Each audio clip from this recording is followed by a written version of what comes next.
Bruxelles pourrait-elle se retrouver plongée dans le noir cet hiver ? Certes, un risque de pénurie de l'approvisionnement de l'électricité est bien réel, mais un blackout est peu probable. En tout cas, c'est pour éviter l'effondrement pur et simple du réseau électrique que le gouvernement fédéral pourrait activer une batterie de mesures. Ce fut le cas il y a 2 ans. À l'hiver 2012-2013, les autorités avaient prévu plusieurs types de formules. D'abord, incitatives.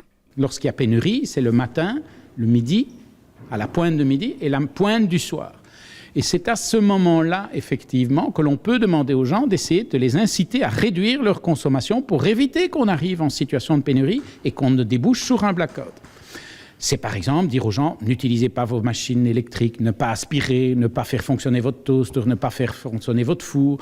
Bref, c'est réduire vos consommations. Si ces mesures non contraignantes sont insuffisantes, le gouvernement pourrait passer à l'étape supérieure et imposer le délestage, couper l'approvisionnement pendant certaines heures de la journée dans certaines zones. Bruxelles, qui ne représente que 8% de la consommation totale du pays, avait il y a 2 ans été épargnée en raison de la présence importante de clients prioritaires.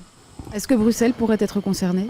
Alors là, je suis dans l'incapacité de vous répondre pour l'instant. Aujourd'hui, je peux vous dire, par exemple, que dans le scénario qui avait été prévu par les autorités fédérales pour l'hiver 2012-2013, la région bruxelloise n'était nullement concernée par ces risques de délestage. À l'exception d'une petite partie de Uccle, alimentée au départ d'un poste situé en Brabant flamand. Mais la carte des zones concernées n'est pas encore connue.